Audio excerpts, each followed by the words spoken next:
In more than 6 decades, Smokey Robinson has not only been a singer, but also one of the most important architects of modern American music, the one who helped shape the soul of Motown records right from the early days. As the leader of the Miracles, he created songs that have entered cultural memory, like Shop Around, the first hit that took Motown nationwide, or The Tracks of My Tears and Tears of a Clown, melodies that not only became famous but also set the standard for soul and R&B. Not stopping at performing, Smokey was also the songwriter behind a series of timeless hits for other artists, including My Girl by The Temptations and many hits for the Supremes, helping to build the foundation for an entire music empire.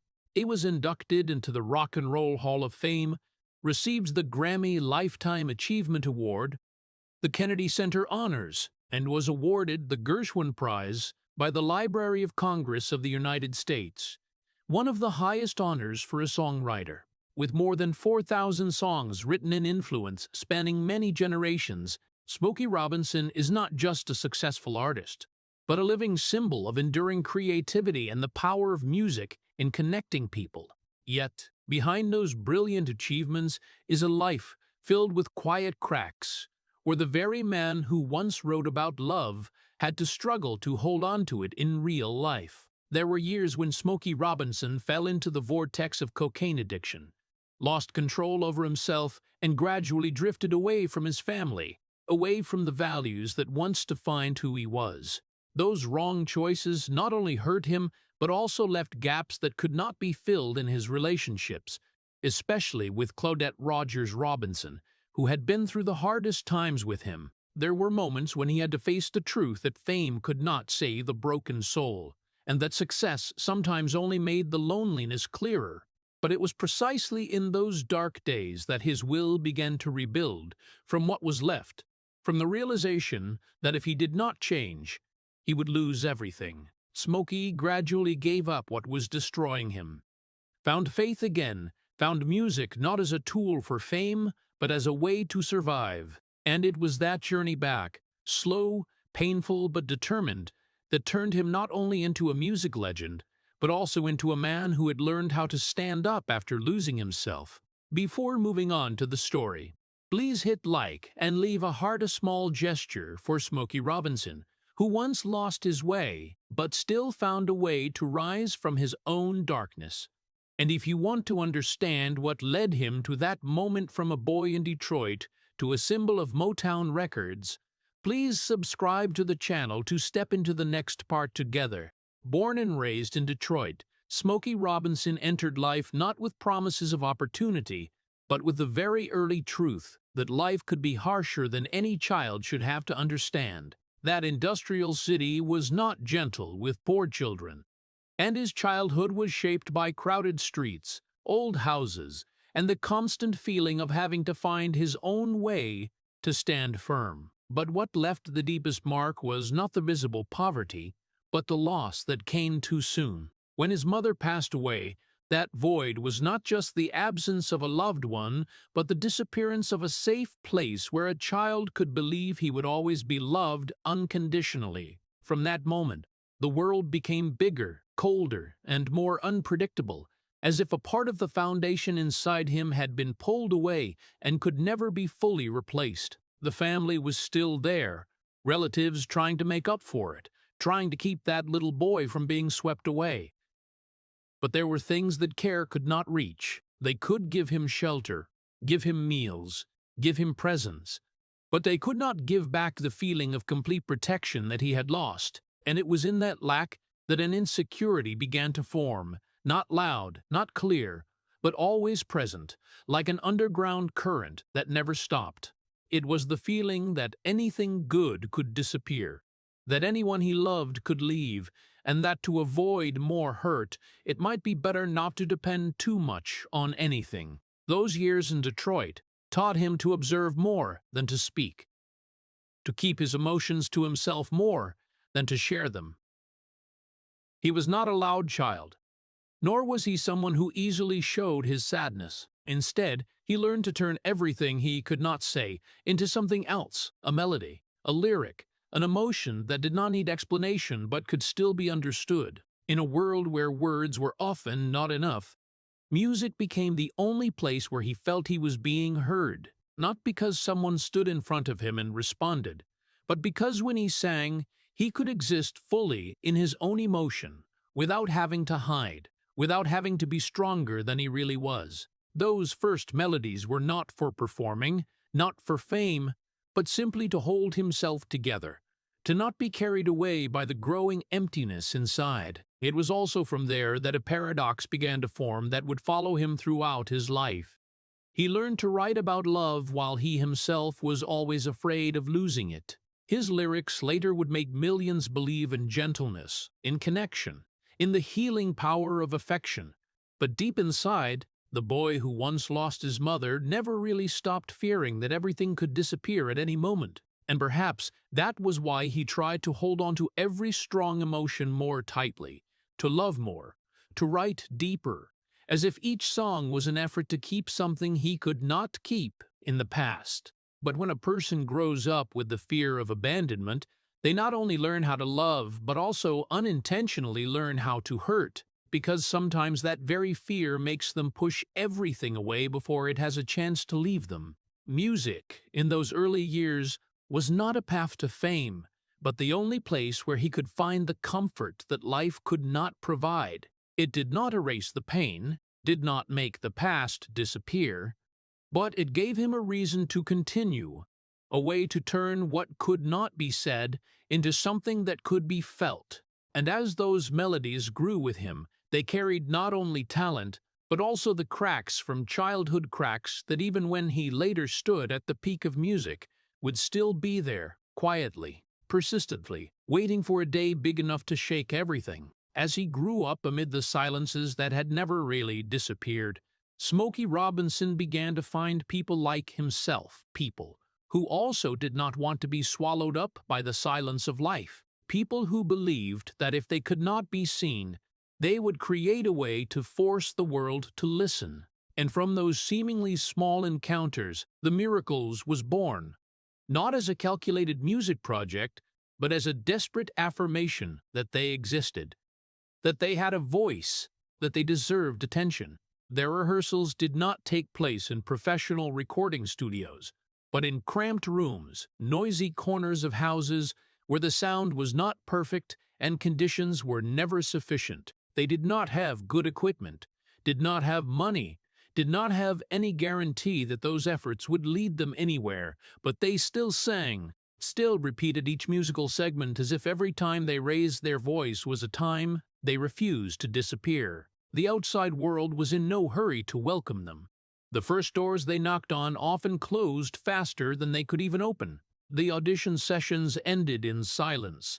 The rejections came coldly, and sometimes there was not even any response at all. There were days when Smokey Robinson wondered if everything he was doing had any meaning, if the songs he wrote were really worth existing in a world that seemed not to need them. But right in that indifference, something else began to grow, a desire for recognition that was no longer simply a wish, but became a need, became the motivation that made him unable to stop.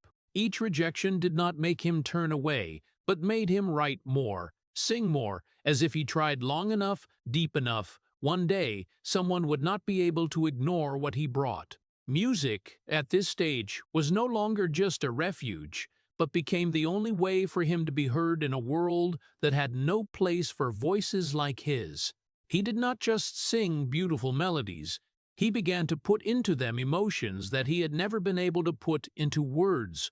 The fear of being left behind, the pain of loss, and the longing to be loved completely. The words he wrote were not to impress, but to exist, to prove that what he felt was real, was worthy of being understood and accepted by someone out there. And that is why each song was not just a music product, but a part of his humanity, a part of the child who once felt unseen, now trying to find his place in this vast world. But that journey was not easy at all.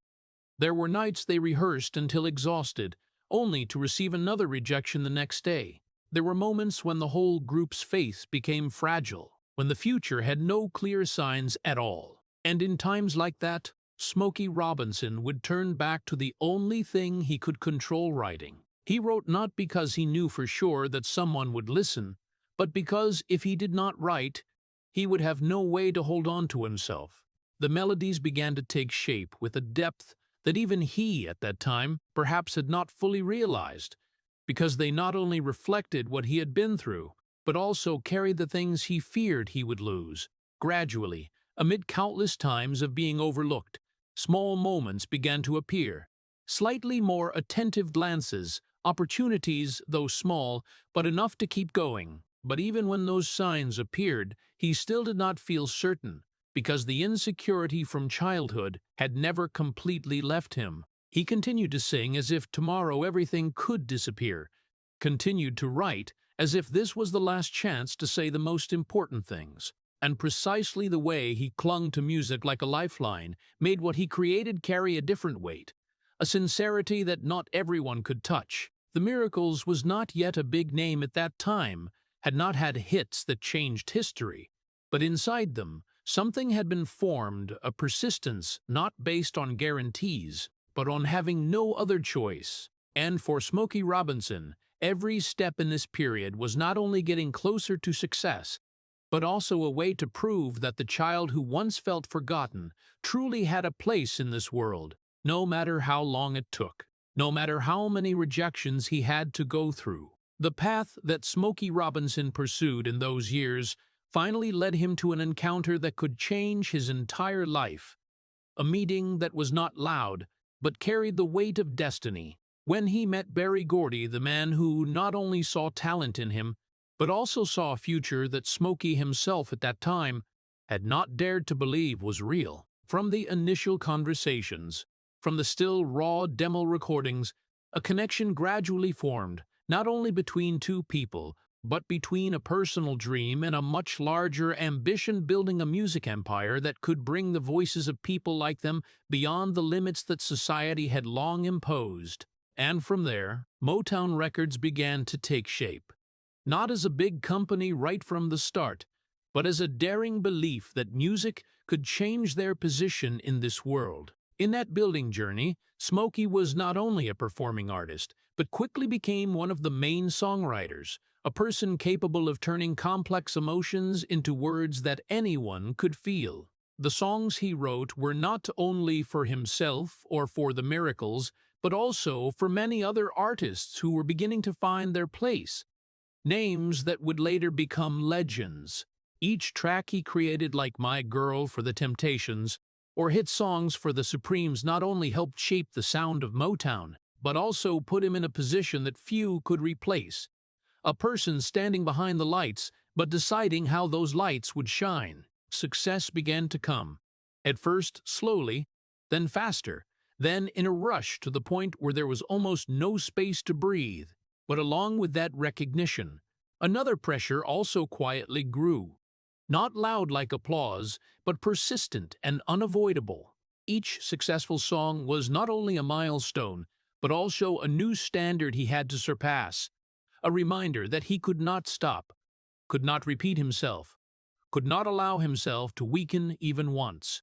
Smokey began to live in a loop where emotions no longer completely belonged to him, but became raw material for the work, something he had to continuously exploit, even though sometimes he himself no longer had enough strength to feel them fully. The long nights in the studio, the days where it was impossible to distinguish between rest time and work time, gradually blurred the boundary between the person and the artist, making him become a creative machine that he himself could not turn off when needed. And while the outside world increasingly saw him as a symbol, a person who had succeeded inside, he began to feel more clearly the price he was paying. Time for family became less and less, not because he did not want to, but because he no longer knew how to stop. Simple moments, meals together, conversations unrelated to music gradually became luxuries that he always thought he could make up for later, but never really could. Success, in the way he once imagined, was the path leading to fulfillment, But reality was different. It began to take away the things he once considered foundational. Little by little, slowly to the point where he did not notice immediately, but clearly enough that when looking back, he could not deny that something had changed. The connection between success and burden became increasingly evident, not like a sudden shock, but like a truth gradually revealing itself over time. Each career advancement brought a greater distance in personal life. Each successful song came with a portion of emotion being consumed. Smokey still continued to write, continued to create, continued to build what the world praised, but deep inside, a part of him began to tire, not because he no longer loved music, but because he realized that he was gradually living more for what others needed than for himself. And precisely in the period when everything on the outside seemed to be going in the best direction, the first cracks of the trade-off began to form. Quietly but irreversibly, like a reminder that the dream he was building, no matter how brilliant, would one day demand its price. The things Smokey Robinson once pursued as a dream finally became reality. But when that happened, it did not bring the sense of completeness as he had once imagined. Hit songs came out one after another, from Shop Around to The Tracks of My Tears, then Tears of a Clown, not only bringing the Miracles to the top position, but also making his name an indispensable part of American music. The songs he wrote for The Temptations or The Supremes continued to spread, echoing everywhere, from radio, stages to small rooms where people found themselves in each lyric. Success no longer came in small steps, but as a powerful flow carrying him faster than his ability to stop and feel. People called him a genius, a person who understood human emotions better than anyone, but few realized that to maintain that image, he almost had no space left to exist as an ordinary person. His schedule became so packed that time was no longer measured by days or weeks, but by trips, recording sessions, performances following one after another, with no clear stopping point. There were nights he left the studio when the sky was already bright, and when the sun set, he stood on stage again, repeating the cycle without a real chance to rest. The body began to tire first, then the spirit, but he could not stop, because stopping meant letting everything slip out of his hands, something he had never allowed to happen since the early days of being rejected. Those around him saw the success, saw the numbers, the applause, but they did not see the moments he sat alone after the lights went out, trying to recall the feeling that music once brought, only to realize that it was no longer intact as before. The joy in music, which once was the source of life, once the only way for him to feel he existed, began to change in a way that was hard to notice but undeniable. The songs were still written, still touched other people's hearts, but for him, they no longer came from the same place as before. Instead of being the need to express emotions, they gradually became a responsibility, became something he had to do to maintain the position the world had placed him in. He still wrote about love, still wrote about connection, but there were times he wondered if he could still truly feel those things as deeply as when he was a boy singing to hold on to himself. That change did not happen in a clear moment, but seeped through each day, each song, until he realized that the gap between what he created and what he felt no longer matched. At the same time, Smokey Robinson's public image became more and more perfect in others' eyes, but drifted further from his true self. On stage, he was the person bringing hope, the voice that made people believe love could overcome everything. But off stage, he began to feel he was living in a role with no chance to step out. The praises, the titles, the recognitions, all were correct in their own way, but they did not touch the human part inside him that was gradually becoming tired. He could not show weakness, could not admit that he was losing balance, because the world did not expect that from a person like him, and that precisely made him withdraw more and more into himself, keeping the truest things for himself, while the rest was presented outside as a pre-shaped image. The feeling of living according to other people's expectations became clearer than ever. Every step, every decision, every song seemed to carry an invisible pressure that he had to keep being the person everyone believed he was. He did not always know what he wanted anymore, but he knew very clearly what others expected, and in many cases that became the deciding factor. There were moments when he wondered if he was still living his own life, or just continuing a path that had been drawn long ago. But that question usually did not last long, because there was always something that needed to be done, a song that needed to be finished, a performance that needed to be attended, a role that needed to be maintained, and precisely in that continuous flow with no stopping point, a deeper fatigue began to form. Not only physical or mental fatigue, but the fatigue of no longer knowing where he was heading. Success was still there, even bigger than before, but the feeling about it had changed. It was no longer a destination, but became a state that had to be maintained, a pressure that had to be upheld. And when a dream no longer brought a sense of dreaming but became something to bear, it began to transform into something else, something that was no longer simply joy, but a part of life that he could not leave, even as it was gradually taking away the things that had once made him start. There was a time in Smokey Robinson's life when he not only had music, but also had a love strong enough to help him believe that no matter how harsh the outside world was, there was still a place to return to, a place that did not demand he be a legend, did not need him to be perfect, only needed him to be himself. That person was Claudette Rogers Robinson, the woman who had entered his life from the days before there were stage lights, when everything was still blurry and the future was still just a fragile hope.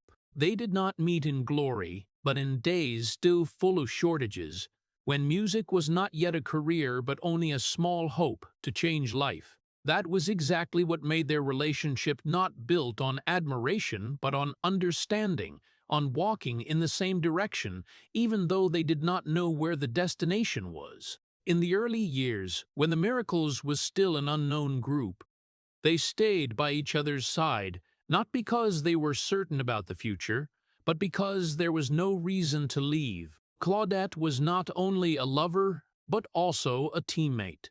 The person who stood with him on stage, shared the performances with few audiences, the uncertain trips, the moments when faith was the only thing keeping them going. They lived in days when success had not yet existed, where every small step forward was valuable, and every rejection could make everything collapse.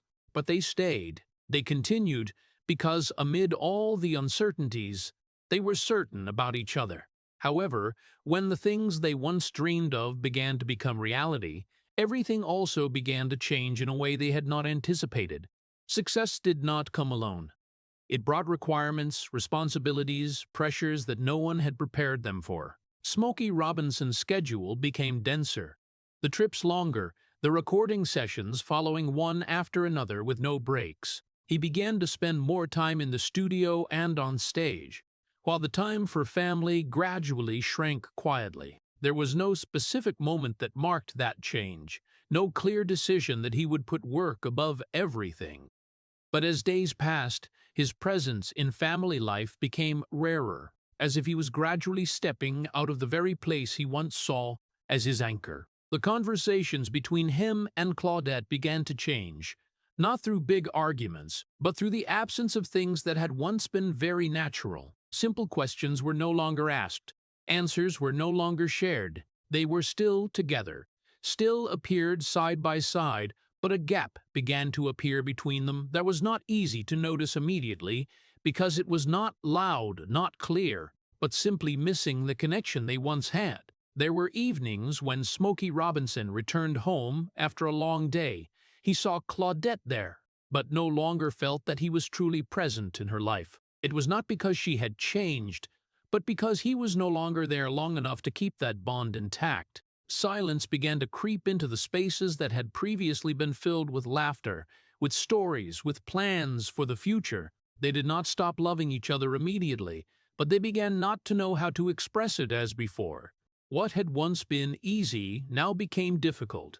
not because the feelings had disappeared, but because they were no longer nurtured. And while Smokey Robinson continued to move forward in his career, he did not realize that behind him, a part of life was gradually being left behind. There were times he noticed that, brief moments when he felt something was no longer right as before, but they were usually overshadowed by things that needed to be done, responsibilities that could not be postponed. He believed he could make up for it later, that when everything was more stable, he would have time to come back, to repair what was gradually cracking. But time did not wait, and what was not preserved would not exist on its own. Claudette did not leave immediately, nor did she force him to choose, but her patience could not last forever in a relationship where his presence gradually became rare. And then, at one point, what remained between them was no longer conversations, no longer shared moments, but silence. It was not the comfortable silence of two people who understood each other, but the silence of two people who no longer knew what to say to pull each other closer. It was not an immediate end, but a prolonged process, where each passing day made that gap a little larger, until it became something that could not be narrowed. Smokey Robinson had once thought that success would bring more to his life, that it would help him build a more solid future for his family. But he did not realize that in the process, he was gradually losing the very thing he wanted to protect.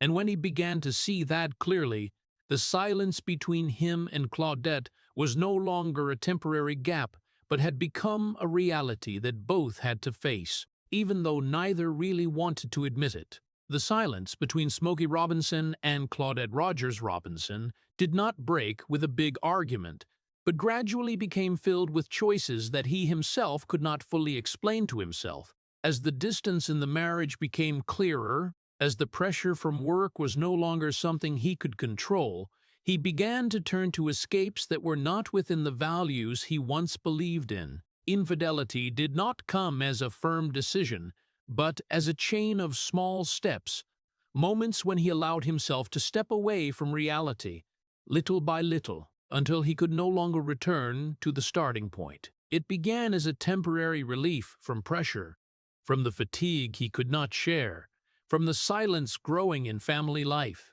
But the deeper he went into it, the more he realized that he was not only avoiding but creating another reality, where everything became more complicated, heavier and harder to control. Having a child outside of marriage was not a single moment, but the consequence of prolonged choices, of him continuing to walk on a path he knew clearly would lead to consequences. Deep down, Smokey Robinson understood that what he was doing could not be justified, that it affected not only him, but also the people who had trusted him, who had been by his side from the very first days. But that awareness was not strong enough to make him stop.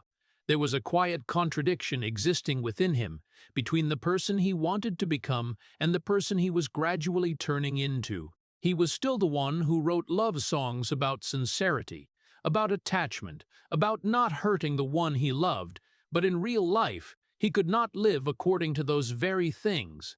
And the more he realized that contradiction, the harder it was for him to face it, leading to him sinking deeper instead of stopping. The feeling of guilt never disappeared. It was present in quiet moments, in the times he looked into Claudette's eyes and realized there was no longer the transparency between them as before. But guilt, no matter how clear, was not enough to change actions immediately. There were times he promised himself he would end it all, that he would return to what he knew was right. But those promises often vanished when he returned to the familiar cycle of work and endless pressures. He began to live in two parallel worlds, one where he was still the husband, the father, the respected artist, and another where he did not want anyone to see, where his decisions were no longer guided by reason or values, but by the weakness he could not control. The contradiction between responsibility and personal instinct became increasingly clear, but was never resolved in a definitive way.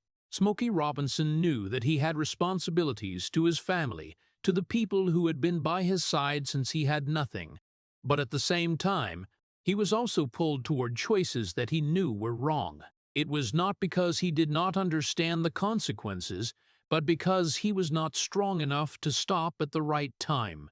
And every time he continued, every time he chose the easier path in the moment, he pushed himself further away from the person he once believed he would become. Gradually, the image of himself in his own eyes began to change. He no longer saw himself as someone who was just making temporary mistakes, but as someone who was gradually losing the most basic principles.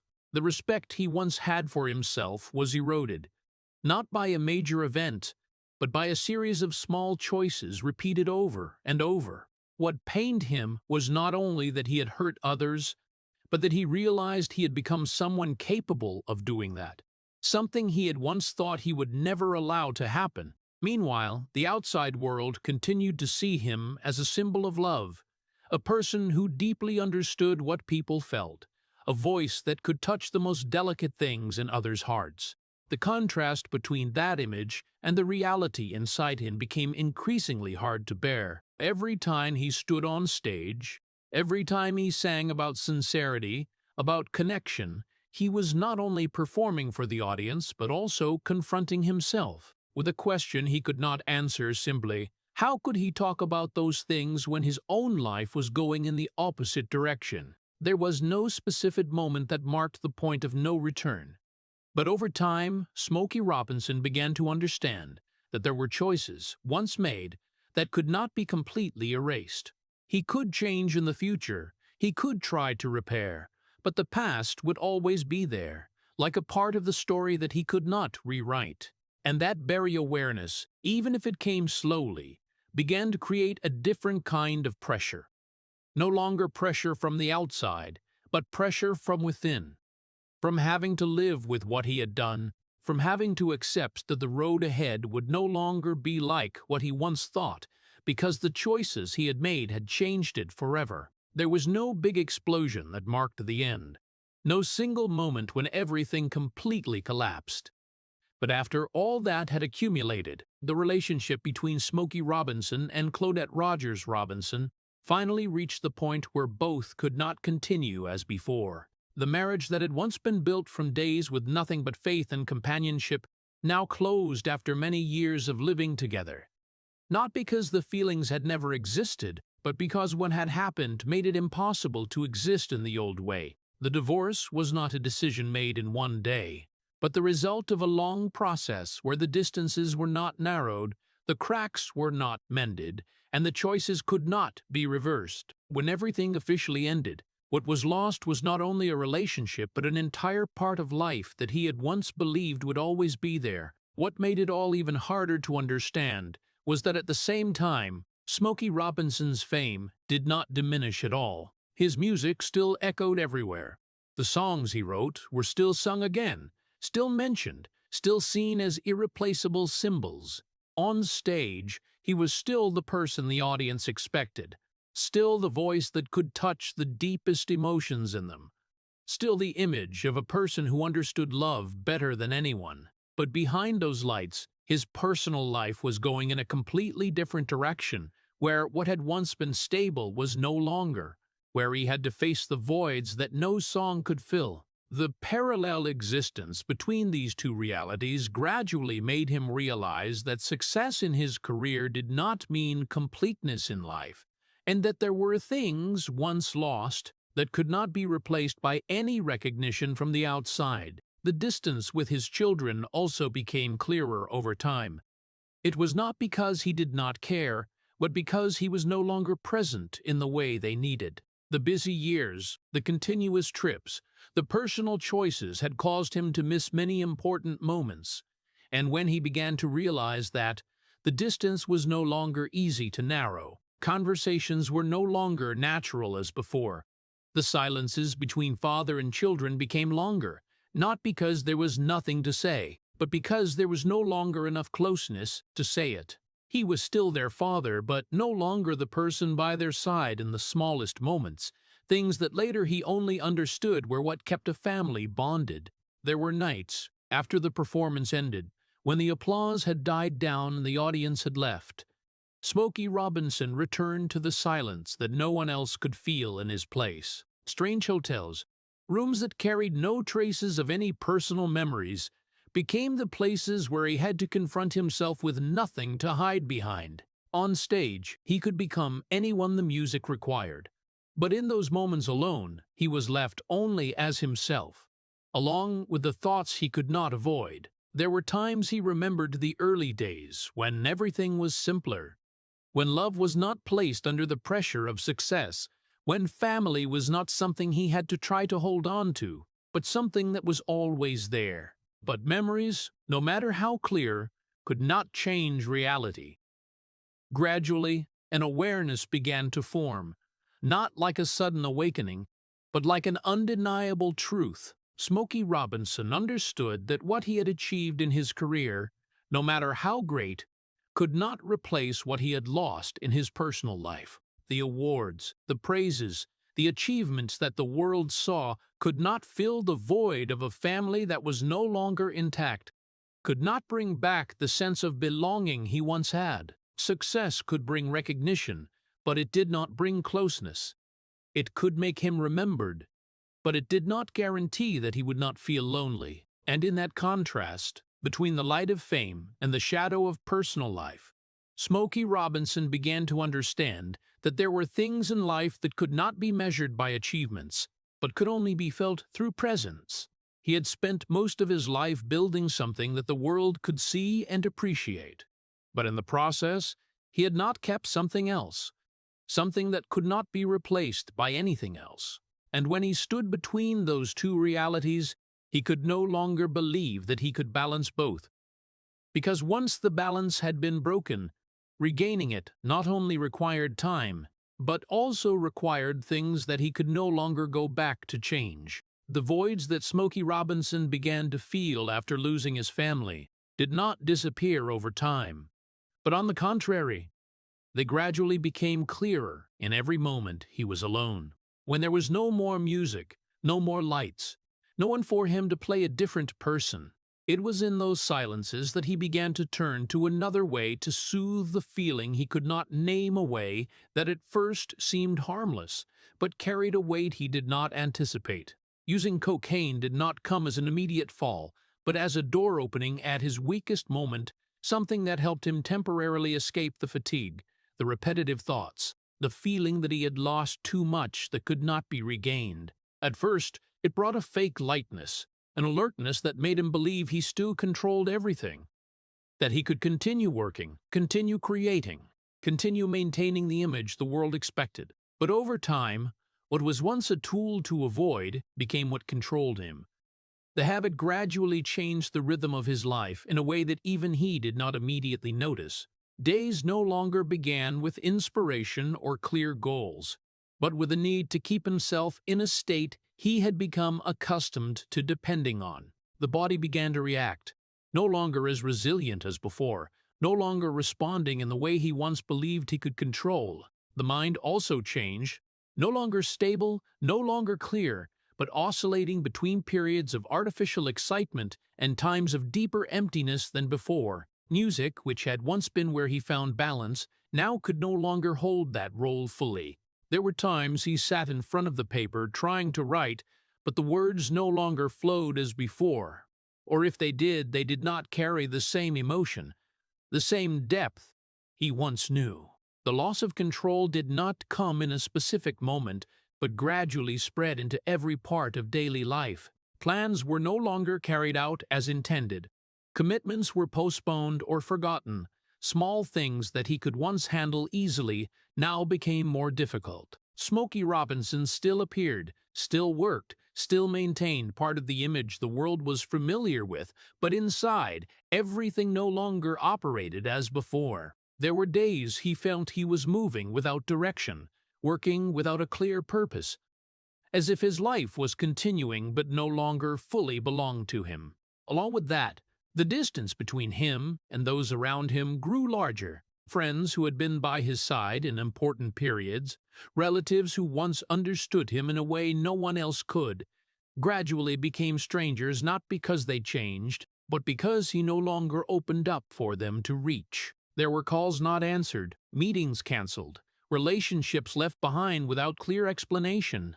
It was not because he did not care, but because he no longer had the ability to maintain those connections consistently. And over time, the distance became the normal state, something he accepted as part of life, even though deep inside he knew he was losing things that had once been very important. His career, although still standing firm on the surface, also began to be affected in a way that could not be completely hidden. Recording sessions were no longer as effective as before.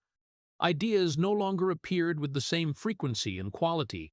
Decisions no longer made with the clarity he once had. Smokey Robinson was still a big name, still mentioned with respect, but inside the creative process there was a slowdown, an instability that he could not fully control. Those who worked with him could notice the change, even if not always spoken, and that made him feel even more pressure, because he was not only trying to maintain his image in front of the public, but also in front of those who understood his abilities best. There were moments, brief but clear enough, when Smokey Robinson realized he was following a path that, if continued, he might not be able to keep what remained.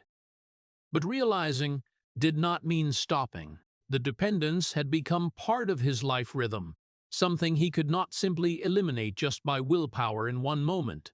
And that very struggle, between awareness and action, between the desire to change and the reality that could not be changed immediately, made him fall into a state where each passing day felt like a silent battle. Gradually, the image of himself in his own eyes became harder to recognize, not because he was no longer the old person, but because he was no longer sure what was left of the person he once trusted. The achievements were still there, the songs still existed, but the person standing behind them no longer felt connected to them in the previous way. And while the world still saw him as a symbol, Smokey Robinson began to feel that if there was no change, not only his career, but he himself could be blurred in a way that no one could notice until it was too late. In the eyes of the public, Smokey Robinson was still an irreplaceable symbol, a name tied to melodies that had transcended time, a person whose mere appearance was enough to make the entire hall fall silent out of respect. The hits were still played, the stages still lit when he stepped out, and his image in the media was still kept as a standard of talent and refinement. No one saw the voids between performances. No one felt the hours when the lights went out, and he no longer had to be the person they expected, because on the surface everything still looked perfect. And sometimes that very perfection became the thickest shell hiding what was cracking inside. Beneath that image, his inner self gradually fell into a state that even he himself found hard to name. No longer clear sadness, not a sharp pain, but a prolonged void, an absence of emotion that made everything distant. Things that once moved him no longer touched him in the same way. Music, which had once been where he found life, now sometimes was just a task to complete. He could still write, still sing, but there were times he realized he was doing those things without truly feeling them. The melodies were still created, the words still arranged, but they no longer carried the same sincerity he once knew, as if a part of him had been disconnected that he could not restore himself. There were nights that lasted longer than usual, when no schedule forced him to continue, when there was no one around for him to maintain the image. Smokey Robinson faced the loneliness he could not avoid. Hotel rooms, quiet houses, spaces that he could once fill with music or work, now only reflected back his own silence. He tried to play a song, tried to write a few lines, tried to do anything to break that stillness. But sometimes, all he got back was the feeling that he was standing outside his own life, watching it pass by without really participating in it. In those moments, he began to ask himself questions that before he had no time or did not want to face. Not questions about success or fame, but about the meaning of everything he had done. He had achieved things that many could only dream of, had built a career that no one could deny, but when all that no longer brought a sense of completeness, he was no longer sure what he was heading toward. There were days he woke up without a clear goal, without anything that made him feel the need to move forward, other than maintaining what he already had. And that lack of purpose did not come as a shock, but as a slow change, making him gradually accustomed to living without a clear direction as before. The contrast between his outward image and the inner reality became increasingly clear to him, even if no one else might notice. Every time he stepped onto the stage, he still performed his role perfectly, still delivered exactly what the audience expected, but a part of him knew that it no longer reflected his entire self. He was no longer someone who lived solely for the music, but someone trying to maintain a part of himself through the music, even though he did not always feel connected to it. And that very awareness made every return to the silence after the stage feel heavier, because it reminded him that there was a gap he had not yet found a way to close.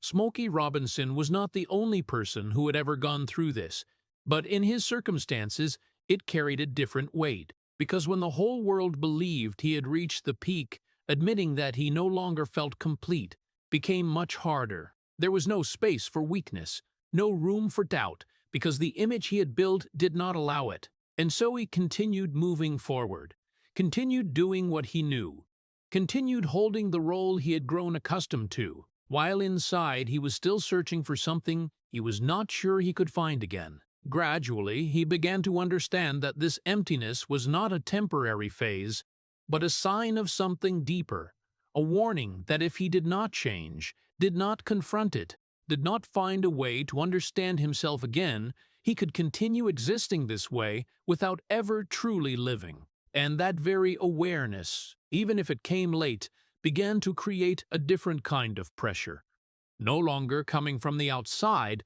but from within him, from having to decide whether he would continue down the familiar path or confront everything he had avoided in order to reclaim a part of himself that he knew was still there somewhere, even if very deep, very faint, but not completely gone. The prolonged emptiness was no longer just a fleeting feeling, but became a state that Smokey Robinson could no longer continue to ignore. There was a moment, quiet and unwitnessed, when he was forced to stop and look directly at himself, not through the glow of the stage lights, not through the world's praise, but through the stark truth he had tried to avoid for so long. He began to realize that what he was experiencing was not temporary fatigue, not a difficult phase that would pass on its own, but the direct consequence of the choices he had made. Using cocaine was no longer something he could control, but something that controlled him.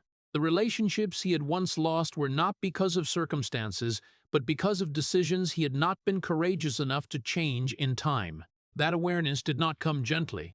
It carried the heavy feeling of having to admit that he could no longer blame anything outside himself. It was not the pressure of work, not fame, not the past, but he himself who had brought himself to this point.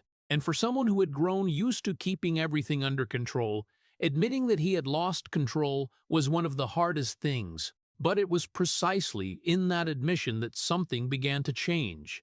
Not immediately, not dramatically, but like a small yet clear shift, from avoidance to confrontation. There were days when he did nothing but sit still and think, not to find a quick solution, but to understand more clearly what had happened, how he had gradually drifted away from the person he once trusted. He remembered the early days, when music was where he found truth, when love was something he believed could hold everything together. And when he compared those things to the present, he could not deny that he had lost something important, not because it had disappeared, but because he had not held it tightly enough. With no one left to blame and no circumstances left to justify, Smokey Robinson stood before a choice he could no longer postpone: either continue the familiar path, even though he knew exactly where it would lead, or change, even if he was not sure where it would take him. The decision did not come as absolute certainty, but as an undeniable need, a feeling that if he did not do something, he would lose the rest of himself. And in a life where he had grown used to shaping emotions through music, this was one of the few moments when he could not rely on any melody to guide him. Deciding to change did not mean everything immediately became easier. On the contrary, it opened a phase where he had to confront everything he had avoided, with no more shields, no more ways to soothe the feelings with old habits. Giving up cocaine was not just giving up a stimulant, but giving up a way to escape, a way he had relied on to get through the voids he did not know how to fill. The first days did not bring a sense of liberation, but discomfort, instability, and the memories he had once tried to push away now returned more clearly than ever. But it was precisely in that process that Smokey Robinson began to understand that recovery was not about returning to the person he had been before, but about building a new version from what remained. He began to rediscover the things he had forgotten, not as a way to make up for the past, but as a way to create a new foundation. Faith, which had been part of his life from very early on, returned as an anchor, not to erase what had happened, but to help him accept it and move forward. Music also gradually changed its role, no longer a place to prove or achieve anything, but returning to a place where he could be honest with himself, even if that was not always easy. The recovery journey did not unfold in a straight line, had no clear endpoint, and had no single moment when he could say everything was completely fine. There were days he felt he was moving forward, and days he felt he was slipping back into the old ways. But unlike before, he no longer ran from those feelings. He learned to stay with them, to understand them, and to accept that change was not about erasing the past, but about learning to live with it without letting it decide the future. And in all of that, the most important thing was not that Smokey Robinson had escaped what had once pulled him down, but that he had chosen to confront himself when there was no other way to run. It was not a clear victory, not a story with a perfectly wrapped ending, but a turning point from which he began to live differently, not perfect, not easy, but more authentic than any period before. After deciding to confront himself, Smokey Robinson entered a phase where everything was no longer measured by success or fame, but by each day he could maintain sobriety and honesty with himself. Giving up drugs was not a decisive moment that then ended, but a prolonged process where every day demanded that he choose again. There were days he felt lighter, as if he were gradually breaking free from what had held him tightly in the past. But there were also days he had to face the discomfort, the memories and emotions he had once tried to avoid. The recovery process did not bring an immediate sense of victory, but felt like learning to live all over again, step by small step, slowly, and sometimes filled with doubt. But unlike before, this time he did not try to escape, but learned to stay with himself, even when it was not comfortable. In that journey, Smokey Robinson began to rediscover the things that had once helped him stand firm when he was young, especially faith, not as an instant solution, but as an anchor so he could reset the foundation of his life. Faith did not erase what had happened, did not make the past lighter, but it helped him see everything differently. No longer just mistakes, but lessons he had to carry with him. Balance also did not come immediately, but was built from new habits, from learning to stop when needed, learning to listen to his body and his emotions, instead of continuing to push himself beyond limits. He began to understand that existing was not just about continuing to work, but about knowing when to rest, when to stay with himself without being swept into demands from the outside. Music, in this period, was no longer a place to prove ability or maintain position, but returned to a more private space, where Smokey Robinson could confront his own emotions without needing to turn them into something perfect for others. He still wrote, still sang, but the way he approached it had changed. No longer the pressure to create hit songs, but the need to be honest with himself, even if that might not bring the same recognition as before. The melodies began to carry a different color, less ostentatious but deeper, as if he was writing not to be listened to by millions of people, but to understand himself better. And in that process, he gradually regained a part of the emotions he had lost. Not completely the same as before, but enough for him to feel that music was still a part of him, not just a role he had to play. At the same time, he also began trying to rebuild the relationships he had damaged, not with the expectation that everything would return to how it was, but with the understanding that if he did not start somewhere, the distance would only continue to grow. Difficult conversations took place, not always smooth, not always yielding clear results, but they were necessary steps. Smokey Robinson learned to listen more, not to respond, but to understand, to recognize what others had gone through while he was not there. There were moments he received forgiveness, and there were also moments he had to accept that not everyone could forget what had happened. And it was precisely in that process that he gradually realized a truth he could not change. There were things that could not go back to the way they were before. No matter how hard he tried, no matter how much he changed, the past remained a part that could not be erased. The years that had been lost could not be regained. The moments that had passed could not be relived. The only thing he could do was continue from the present, with everything that remained. That awareness was not easy to accept, because it meant letting go of the idea that he could fix everything. But at the same time, it also brought a clarity he had never had before. Smokey Robinson no longer tried to become the person from the past, because he understood that was no longer possible. Instead, he began building a new version of himself, a version shaped by both what he had done right and what he had done wrong. That journey did not bring perfection, but it brought something else, a feeling that he was living more authentically, not for the world, but for himself. And in that authenticity, even though it could not erase the cracks of the past, he began to find a peace he had not felt in a very long time. After all the efforts to change and start over, Smokey Robinson gradually understood that his journey was not a return, but a process of learning to keep living with what had happened. There were mistakes he could not erase, decisions he could not reverse. And the hardest thing was not changing, but accepting that the past would always be there as an inseparable part of who he was. Acceptance did not come as a clear moment, but as a slow transformation, when he no longer tried to deny or avoid what had happened, but began to see it as the things that had shaped him. Whether he wanted it or not, he no longer asked, "What if?" as much as before.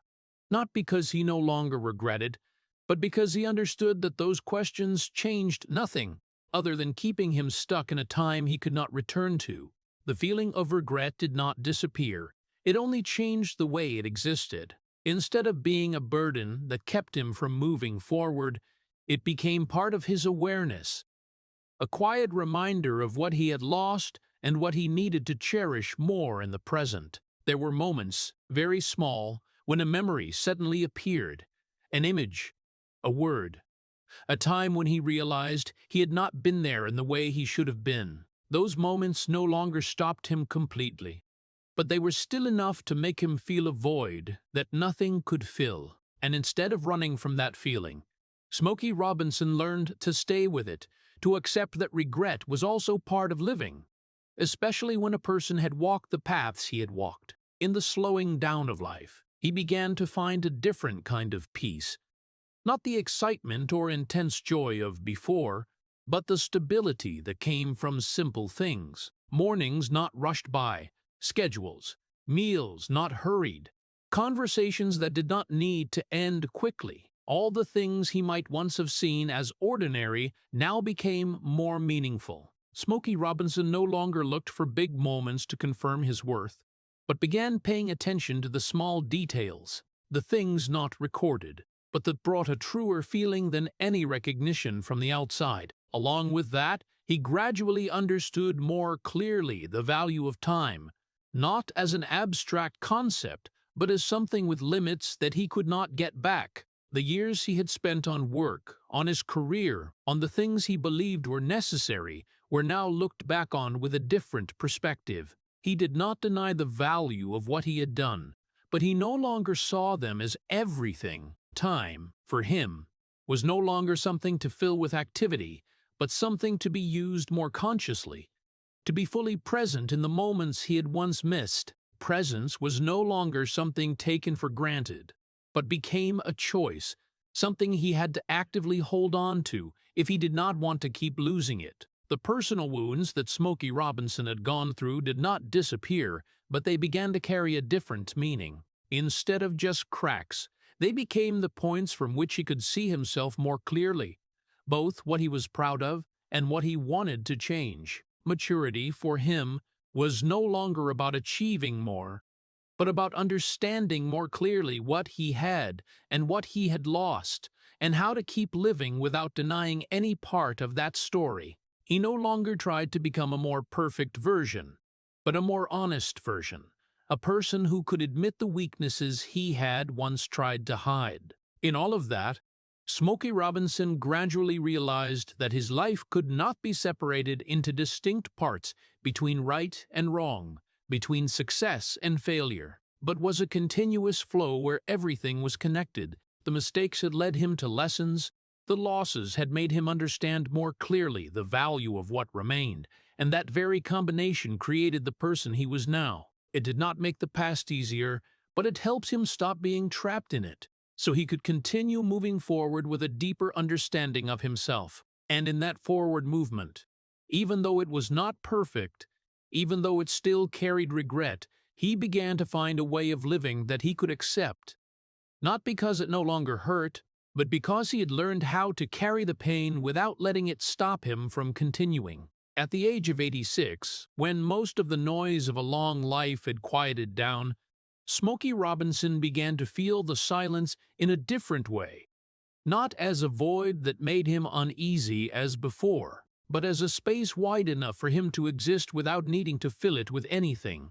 His life no longer revolved around dense schedules or endless demands from work, but shifted to a slower rhythm where each day passed without needing to prove anything.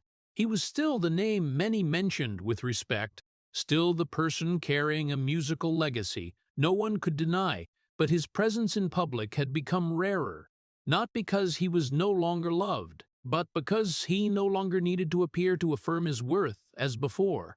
The stages now were no longer places he had to stand on regularly, but became conscious choices, moments when he decided to appear not out of obligation, but because he wanted to.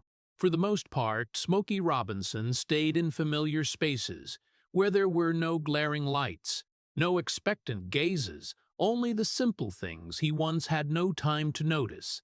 Mornings began in quiet, uninterrupted by calls or schedules. Afternoons passed with thoughts that did not need to be rushed, and evenings ended without needing to stand on stage to feel he had accomplished something. In that slowing down, memories began to appear more clearly, not as vague images, but as specific pieces of a life that he now had enough time to look back on. There were memories that brought a warm feeling, moments when he knew he had done right, had been present, had held on to what was important. But there were also other memories, things he had once tried not to think about, that now returned with a clarity he could not avoid. The difference was that this time, he no longer tried to push them away, no longer saw them as something to avoid, but accepted them as part of the story he could not separate himself from. The calmness that he felt was not the result of everything becoming perfect, but the result of him no longer resisting what had happened previously. The pressure came from many sides, from work, from the expectations of others, from the very standards that he set for himself. Now, most of those pressures no longer existed, not because they had completely disappeared, but because he no longer reacted to them in the old way. Smokey Robinson no longer felt the need to meet every expectation, no longer saw himself as having to maintain a fixed image, and that very thing brought a form of freedom that he had never had before. Learning to accept the past was not a simple action, but a process that he was still continuing. There were days when he felt lighter, as if everything had been put in its right place, and there were also days when memories became heavier, reminding him of what could not be changed. But unlike before, those moments no longer left him disoriented, because he had understood that they were not something that needed to be eliminated, but something that needed to be carried along. At this age, Smokey Robinson no longer sought big answers, no longer tried to redefine his life in a completely new way. Instead, he focused on living each day with a clearer awareness of what was important, of what was worth keeping, and of what needed to be let go. The silence that he once feared now became the place where he could listen to himself without interruption, the place where he could feel what remained without needing to compare it to what had been lost. And in that silence, not everything became easier, but it became clearer. Smokey Robinson was no longer someone chasing a dream or trying to maintain an image, but a person living with his entire story, with everything that had happened. Not like someone who had completely found peace, but like someone who had learned to no longer fight with himself. Looking back at the entire journey that had passed, Smokey Robinson's life was not a straight line of success, but a series of twists and turns where light and darkness always existed side by side. From the boy who grew up on the streets of Detroit with an unnamed void, to the young man who found his voice in music, then became one of the important pillars of Motown Records. Every step he took carried a part of the desire to be seen, to be heard, to be loved. What he built in his career was not just songs, but an emotional language that millions of people had used to understand themselves. But along with that, what he had lost in his personal life could not be overlooked, because they had shaped the depth of the person he was now. Smokey Robinson's success in music was undeniable. He had written songs that time could not fade, had contributed to creating a distinctive sound that no generation could completely replicate. The songs he created were not merely artistic products, but moments where people found empathy, where sadness, joy, fragility, and hope were clearly named. But parallel to those things, his life was also proof that understanding emotions did not mean always living according to them. He had once written about sincerity in love, but had not kept that sincerity in his own life. He had once brought a sense of connection to others, but had let the most important relationships in his life crack over time.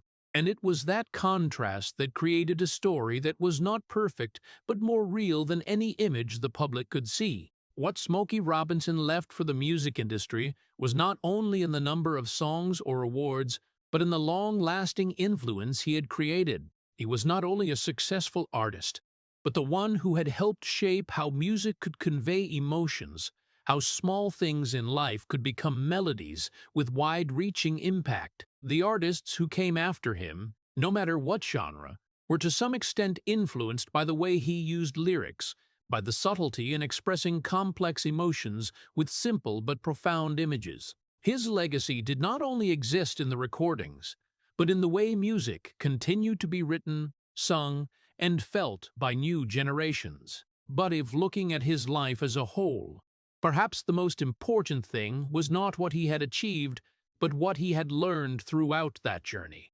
Smokey Robinson's life could be seen as a long process to understand love. Not just the romantic love he had written about in songs, but love in all its forms. Love for family, for himself, for the choices he had made, and even for the mistakes he had to live with. He had learned that love was not just an emotion, but presence. Being there when things became difficult, not letting distances grow to the point where they could not be bridged. And he also learned that when love was not preserved, it could be lost in a way that no apology could completely compensate for. The value of change, for Smokey Robinson, did not lie in erasing the past, but in not letting the past determine the entire remaining part of his life. He had gone through periods where everything seemed irredeemable, had faced parts of himself that he did not want to see, but instead of stopping there, he chose to continue, not as a way to forget, but as a way to live with what had happened without being controlled by it. Continuing to live, in his case, was not something obvious, but a choice made every day, a decision that was not always easy, but always necessary. At the end point of this journey, Smokey Robinson did not stand as a perfect role model, not as a story of only success and victories, but as a person who had gone through enough upheavals to understand that life was never as simple as what we wanted to believe. He had sung about love his whole life, but it took his whole life to truly understand it, not in perfect melodies, but in imperfect moments, where he had to face himself and choose to become better, even though he could never return to the starting point. And perhaps that very thing, more than any award or title, was what made his story still meaningful. Because it was not just the story of a music legend, but the story of a person who had learned to continue, even while carrying everything that had once made him collapse. The story about Smokey Robinson not only made people feel heartbroken, but also forced the listener to think deeply about the real price of success in modern society. A man who had written love songs that touched the hearts of millions of people, yet once stood alone in a dark room amid a cocaine addiction, facing his own breakdown that was a painfully contrasting but very real image.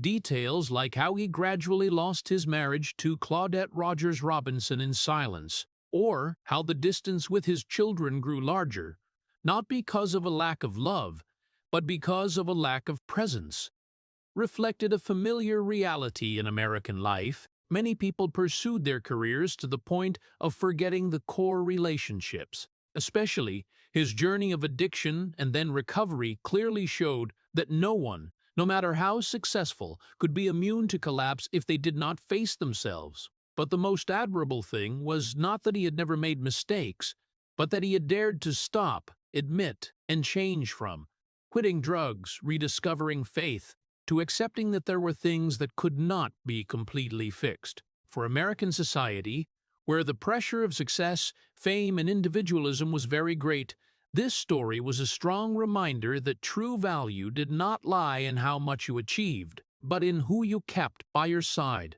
and whether you dared to live honestly with yourself. Smokey Robinson was not a legend because he was perfect, but because he had lived, stumbled, and still continued to stand up in a way so genuine that it made others unable to not be moved. If the story about Smokey Robinson has touched your heart, please hit subscribe and leave a heart as a way to honor a person who has stood up after mistakes and irrecoverable losses. Thank you for listening until the end, and see you again in the next stories where we continue to see the truth behind the halo.